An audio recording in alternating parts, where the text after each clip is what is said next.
Welcome back everyone. नमस्ते सभी को। आज घटस्थ योगा श्रृंखला महर्षि घिरंड में हम विपरीत करणी मुद्रा के लाभ समझते हैं। महर्षि घिरंड कहते हैं कि जो इस मुद्रा की साधना नित्य प्रति करता है वह बुढ़ापे और मृत्यु पर विजय प्राप्त करता है। उसे सभी लोकों की सिद्धि प्राप्त होती है और प्रलय काल में भी उसका नाश नहीं होता। और यह मुद्रा अल्प क्रियाशील थायराइड को संतुलित बनाता है तथा सर्दी, जुखाम, गले की सूजन और श्वसन संबंधी रोगों का निरोधक है। यह भूख तथा पाचन क्रिया को बढ़ाता है और कब्ज के उपचार में सहायक है। इसका नियमित अभ्यास वाहिकामय तान एवं प्रत्यास्था को पुनः स्थापित कर एथिरोकाठिन्य का निवारण करता है। यह भ्रंश, बवासीर, अपस्फीत, शीराओं एवं हर्निया का उपचार करता है।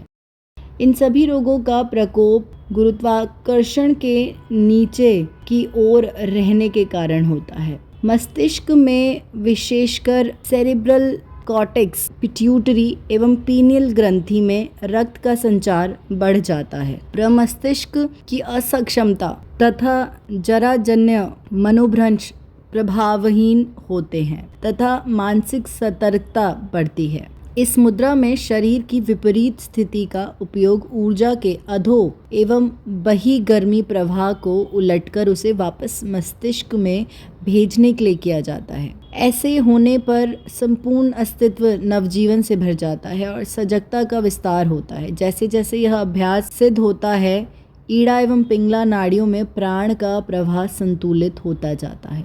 यह अवस्था दोनों नासिकाओं में श्वास के समान प्रवाह के द्वारा परिलक्षित होती है।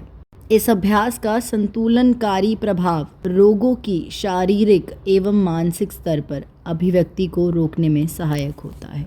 और यह ध्यान रखना है कि जब इस मुद्रा का अभ्यास आधे 1 घंटे तक या अधिक समय तक किया जाता है तब चयापचय की गति बढ़ सकती है। यदि ऐसा होता है तो तदनुसार भोजन ग्रहण करना चाहिए। अब एक प्रश्न उठता है कि इसे मुद्रा की संज्ञा क्यों दी गई है, क्योंकि सामान्य रूप से देखा जाए तो शरीर को उल्टा करने के लिए योगासन में सर्वांगासन का अभ्यास किया जाता है। तो फिर विपरीत करणी को एक मुद्रा के रूप में पुनः क्यों प्रस्तुत किया गया है? इसे समझने के लिए हमें सर्वांगासन और विपरीत करणी के अभ्यास में अंतर को समझना होगा। विपरीत करणी के अभ्यास में स्थिति लगभग सर्वांगासन के समान ही रहती है, केवल मेरुदंड की स्थिति में थोड़ा सा परिवर्तन होता है और ठुड्डी का स्पर्श छाती से नहीं कराया जाता। यहाँ तक सुनने के लिए धन्यवाद। अब इसे आगे समझने के लिए कल जारी रखेंगे।